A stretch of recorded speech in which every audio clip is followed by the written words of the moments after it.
रूस और यूक्रेन के बीच 35 दिनों से जंग जारी है। अब से थोड़ी देर पहले रूस ने यूक्रेन पर बहुत बड़ा आरोप लगाया। रूसी रक्षा मंत्रालय का दावा है कि यूक्रेन रूस के खिलाफ जैविक हथियारों का इस्तेमाल करने वाला था। यही सबसे बड़ी वजह है कि रूस ने एक बार फिर कीव और चेरनीहिव में अपनी सेना का दायरा फिर से बहुत ज्यादा बढ़ा दिया। कीव और सुमी में अभी भी एयर अलर्ट के सायरन बज रहे हैं। यूक्रेन के इरपिन शहर में 300 लोगों के मारे जाने की खबर है। आज के हमले में माइकोलाइव में 15 लोगों की मौत हुई। 40 लाख से ज्यादा लोग यूक्रेन छोड़ चुके हैं। यूक्रेन दावा कर रहा है कि जल्द पुतिन से ज़ेलेंस्की की मुलाकात हो सकती है, तो दूसरी तरफ चीन की सरकारी मीडिया कह रही है कि अब ज़ेलेंस्की से नहीं बल्कि बाइडेन से पुतिन की मुलाकात जरूरी है। युद्ध के 35 दिन की पूरी डिटेल देखिए हमारी इस रिपोर्ट में।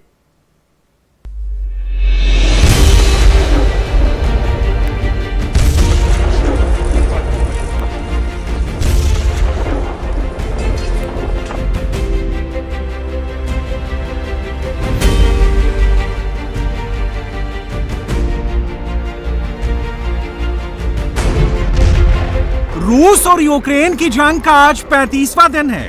कल की बातचीत के बाद उम्मीद थी कि तनाव कम होगा, लेकिन ऐसा नहीं हुआ।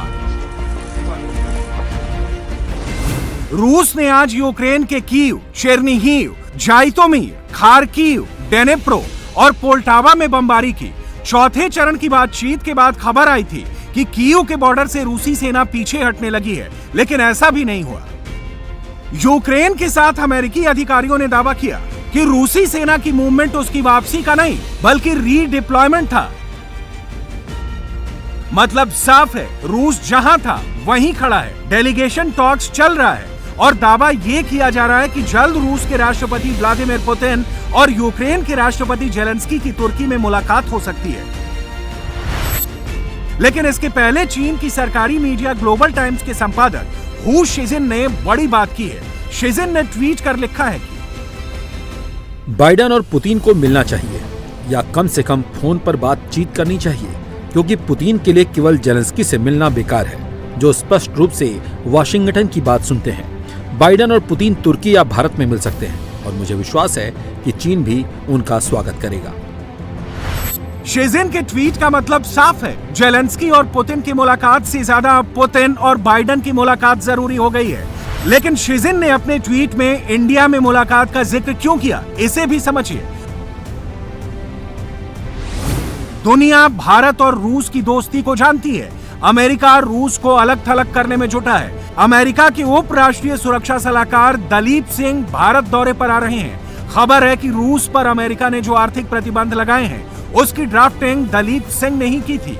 दूसरी तरफ रूसी विदेश मंत्री सर्गेई लावरोव के भी इसी हफ्ते भारत आने की खबर है। यह दौरा इसलिए भी अहम है क्योंकि भारत रूस के सबसे बड़े खरीदारों में से एक है। मतलब साफ है, अमेरिका इंडिया को अपने पाले में लाने की योजना बना रहा है और रूस इंडिया के साथ अपनी दोस्ती को और भी मजबूत करना चाहता है। इंडिया भी चाहता है कि युद्ध खत्म हो। इसके लिए 7 मार्च को पीएम ने ज़ेलेंस्की और पुतिन दोनों से बात की थी। पीएम ने इस दौरान पुतिन से भी अपील की थी कि वो ज़ेलेंस्की से बात करें। कुल मिलाकर अब उम्मीद है कि जल्द ज़ेलेंस्की और पुतिन की मुलाकात हो सकती है। इसकी एक बड़ी वजह यह भी है कि रूस के साथ चल रही बातचीत को ज़ेलेंस्की ने पॉजिटिव बताया है। दूसरी तरफ क्रेमलिन के प्रवक्ता दिमित्री पेस्कोव का कहना है कि अब तक बातचीत से कुछ भी खास नहीं हुआ। हाँ, हम कह सकते हैं कि वार्ता से हमें जो संकेत मिलते हैं वे सकारात्मक हैं, लेकिन ये संकेत रूसी विस्फोटों को शांत नहीं कर सकते। बेशक यूक्रेन वार्ता का समर्थन करता है और आवश्यक सीमा तक वार्ता प्रक्रिया को जारी रखेगा। हम परिणाम पर भरोसा कर रहे हैं। हमारे पास हमारे लिए, हमारे देश, संप्रभुता और हमारे लोगों के लिए वास्तविक सुरक्षा होनी चाहिए। रूसी सैनिकों को कब्जे वाले क्षेत्रों को छोड़ना होगा। यूक्रेन की संप्रभुता और क्षेत्रीय अखंडता की गारंटी दी जानी चाहिए। संप्रभुता और क्षेत्रीय अखंडता पर कोई समझौता नहीं हो सकता और न ही होगा। रूस को यूक्रेन के साथ शांति वार्ता में कुछ भी महत्वपूर्ण घटनाक्रम देखने को नहीं मिले हैं। यूक्रेन ने इस्तांबुल में वार्ता में विशिष्ट प्रस्ताव तैयार किए हैं, लेकिन अभी कोई सफलता नहीं मिली है। अभी भी एक बहुत लंबा काम किया जाना है। दोनों ही बातों से इतना साफ है कि हालात बहुत जल्द सुधरने वाले नहीं हैं। यूक्रेन के इरपिन, हुसारिवका, बेल्खियोका, लुकियानिवका, बोरोमलिया, मकारीव, ब्रोबेरी, चेरनीही, सुमी और खार्किव में पिछले 7 दिनों से दोनों देशों की सेनाएं आमने सामने हैं। बड़ी बात है, बातचीत भी चल रही है और युद्ध भी जारी है, लेकिन सबसे बड़ा अपडेट नाटो को लेकर है। रूस के बॉर्डर पर नाटो की सेना तैयार खड़ी है। एस्टोनिया में 9,000 सैनिक, लातविया में 9100 सैनिक, लिथुनिया में 20,800 सैनिक, पोलैंड में 30,500 सैनिक, स्लोवाकिया में 15,100 सैनिक, हंगरी में 24,800 सैनिक, रोमानिया में 79,300 सैनिक और बुल्गारिया में 26,900 सैनिक तैयार हैं। मतलब रूस का नाटो देशों पर एक हमला और महायुद्ध की शुरुआत। रूसी सैनिक लगातार यूक्रेनी शहरों में बमबारी कर रहे हैं। तमाम शहर खंडहर में तब्दील हो चुके हैं। माइकोलाइव में रूस ने रीजनल एडमिनिस्ट्रेटिव हेडक्वार्टर की बिल्डिंग पर आज रॉकेट अटैक किया। इस हमले में 15 लोगों की मौत हो गई और 33 से ज्यादा लोग घायल हो गए।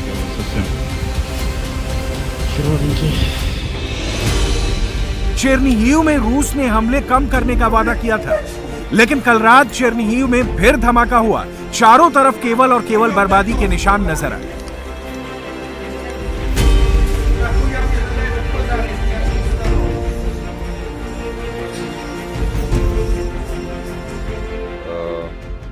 Свої наступальні дії і активність на कल रूसियों ने सार्वजनिक रूप से कहा था कि चेरनीहिव और कीव पर हमले कम कर रहे हैं, लेकिन हम इस पर विश्वास कैसे करें? यहाँ फिर हवाई हमला हुआ है। रूस रात में गोलाबारी कर रहा है। लोगों के मकान, लाइब्रेरी, शॉपिंग सेंटर्स सब बर्बाद होते जा रहे हैं। зменшення активності на Чернігівщині. रूस के रक्षा मंत्रालय ने आज नया वीडियो जारी कर दावा किया है कि उसने यूक्रेन में एक और ऑयल डिपो को बर्बाद कर दिया है। यहां से डोनबास में यूक्रेनी बख्तरबंद वाहनों को ऑयल की सप्लाई की जा रही है। रूसी रक्षा मंत्रालय के प्रवक्ता मेजर जनरल इगोर कोनाशेन्को ने बताया, रॉकेट से अटैक कर 2 बड़े यूक्रेनी डिपो नष्ट कर दिए गए हैं। स्टारो कांस्टेंटिनिव और खमेलेंस्की क्षेत्रों में बड़े ईंधन डिपो को नष्ट किया गया है। यहाँ से डोनबास में यूक्रेनी सैनिकों के बख्तरबंद वाहनों को ईंधन की आपूर्ति की जा रही थी। रूसी एरोस्पेस बलों ने एक Su-24 विमान को मार गिराया और 10 मानव रहित विमान भी नष्ट किए गए हैं। 35 दिन से जारी जंग में आज रूस ने दावा किया कि उसने अब तक यूक्रेन के 123 एयरक्राफ्ट तबाह कर दिए हैं। 74 यूक्रेनी हेलीकॉप्टर्स और 309 ड्रोन मार गिराए गए हैं। 172 मल्टीपल लॉन्च रॉकेट सिस्टम तबाह कर दिए गए हैं। 1568 मिलिट्री ऑटोमेटिव इक्विपमेंट्स बर्बाद कर दिए हैं। 721 फील्ड आर्टिलरी और मोटार तबाह हो चुके हैं और रूस अब तक यूक्रेन के 1721 टैंक और बख्तरबंद गाड़ियां बर्बाद कर चुका है। रूस ने यूक्रेन के बेहद खूबसूरत शहर मारियुपोल का क्या हाल किया है, इसे समझने के लिए इन तस्वीरों को देखिए। चारों तरफ इमारतों से धुआं उड़ता दिखाई दे रहा है। पूरा शहर वीरान हो चुका है। हालांकि नुकसान रूस को भी कम नहीं हुआ है। यूक्रेन ने आज दावा किया कि वो अब तक रूस के 17,300 सैनिकों को मार चुका है। 1,723 बख्तरबंद गाड़ियां बर्बाद कर चुका है। रूस के 131 फाइटर जेट्स और 131 हेलीकॉप्टर मार गिराए गए हैं। रूस के 81 ड्रोन भी यूक्रेन ने मार गिराए हैं। 605 रूसी टैंक तबाह हो चुके हैं। 54 एंटी एयरक्राफ्ट वॉरफेयर सिस्टम तबाह हो चुके हैं और यूक्रेन रूस के 96 मल्टीपल लॉन्च रॉकेट सिस्टम भी बर्बाद कर चुका है। रूस ने यूक्रेन में बारी बारी तबाही मचाई है। विद्रोहियों के कब्जे वाले डोनेत्स्क में भी रूस बमबारी कर रहा है। आज रूस ने यहां एक बिल्डिंग पर मिसाइल अटैक किया। धमाके के बाद चारों तरफ मलबे का ढेर दिखाई दिया। मैं बस सोफे पर बैठी ही थी जब धमाका हुआ। खिड़की का शीशा फटा, तख्ते बंद हो गए। मुझे समझ ही नहीं आया कि हुआ क्या। फ्लैट धुएं से भरा हुआ था। धुएं से मेरा दम घुट रहा था और रसोई का दरवाजा सब मुड़ गया था। कोई भी कहीं भी जवाब नहीं दे रहा था। जबरदस्त तबाही का मंजर है। 40 लाख से ज्यादा लोग यूक्रेन छोड़ चुके हैं। यूक्रेन के रुख में काफी नरमी आ चुकी है, लेकिन रूस के हमले अभी भी जारी हैं। युद्ध खत्म होने के कोई आसार फिलहाल दूर दूर तक नजर नहीं आ रहे। इंडिया टीवी हर वक्त हर जगह डाउनलोड करने के लिए सर्च करें India TV news Google play store या ऐप स्टोर पर।